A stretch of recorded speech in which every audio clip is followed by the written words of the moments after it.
প্রিয় শিক্ষার্থী বন্ধুরা, আশা করি ভালো আছো। আমিও ভালো আছি। আমি Prabhat Gabriel Koraiya saint Mary's girls high school and কলেজের অনলাইন ক্লাসের পক্ষ থেকে শুভেচ্ছা জানাই। আজ আমি তোমাদের নবম দশম শ্রেণীর হিসাব বিজ্ঞান দশম অধ্যায়ের আর্থিক বিবরণী প্রস্তুতের জন্য বিষয়গুলো নিয়ে আলোচনা করছি। তোমাদের বইয়ে পৃষ্ঠা নম্বর 144, পৃষ্ঠা নম্বর 145, পৃষ্ঠা নম্বর 146 এবং পৃষ্ঠা নম্বর 148 ছকগুলো দেখবে। আমি গতকাল তোমাদের বইয়ের উদাহরণ 2 নিয়ে আলোচনা করতেছিলাম। গতকাল আমি বিশদ আয় বিবরণীর নিয়ে আলোচনা করেছি। আজ আমি মালিকানা সত্ত্বের পরিবর্তন বিবরণী নিয়ে আলোচনা করব। আরথি অ্যান্ড সন্সের মালিকানা সত্ত্বের পরিবর্তন বিবরণী। মূলধন 1/1/2017 টাকার পরিমাণ ছিল 5 লক্ষ টাকা। নিট মুনাফা 71,000 টাকা। মোট 5,71,000 টাকা।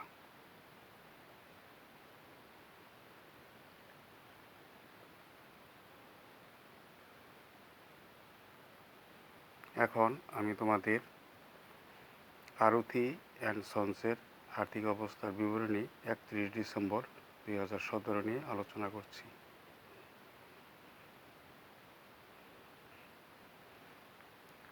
প্রথমে সম্পদ যন্ত্রপাতি 2,80,000 টাকা।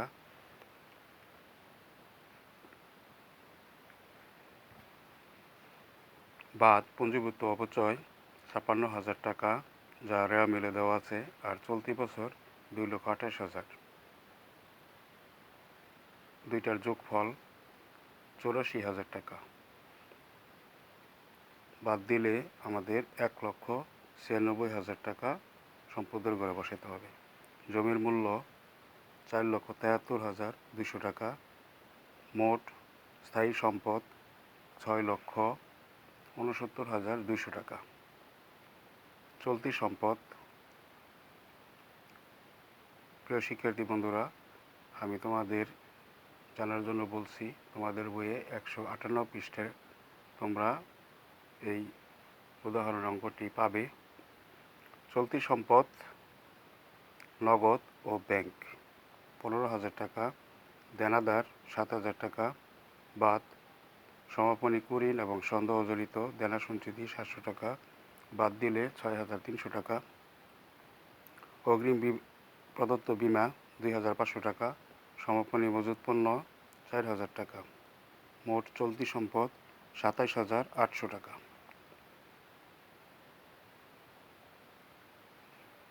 মালিকানা সত্ত্ব ও দায়। মালিকানা সত্ত্ব সমাপনী উদ্বৃত্ত 5,71,000 টাকা। দীর্ঘমেয়াদী দায় ঋণ 2020 সালে প্রদেয় টাকার পরিমাণ 1 লক্ষ টাকা। স্বল্পমেয়াদী দায় পাওনাদার 10,000 টাকা। ঋণের সুদ বকেয়া 10,000 টাকা। বেতন বকেয়া 6,000 টাকা। এই হলো 26,000 টাকা। তাহলে আমাদের 5,71,000 টাকা মালিকানা সত্ত্ব আর দীর্ঘমেয়াদী দায় সহকারে 1,26,000।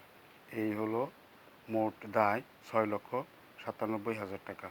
তো প্রিয় শিক্ষার্থী বন্ধুরা, তোমরা গতকালের ক্লাসে বলেছি যে রেওয়া মিলের মধ্যে সমন্বয়গুলো নির্দিষ্ট করে নেবে। নির্দিষ্ট চিহ্নিত করে নিলে এবং রেওয়া মিলের মধ্যে কোন হিসাব বিশদ আয় বিবরণীতে ক্রয় বিক্রয় এবং লাভ ক্ষতিতে যাবে, কোন হিসাব মালিকানা সত্ত্বে যাবে, কোন হিসাব আর্থিক অবস্থার বিবরণীতে যাবে, এভাবে শনাক্ত করে নিলে তোমরা খুব অল্প সময়ের মধ্যে নির্দিষ্ট প্রশ্নের ভিত্তিতে সম্পূর্ণ সমাধান করতে পারবে। তোমাদের প্রত্যেকের সুস্বাস্থ্য এবং কামনা করে আমি আজকের মতো এখানেই ক্লাস সমাপ্ত করছি। সবাইকে ধন্যবাদ।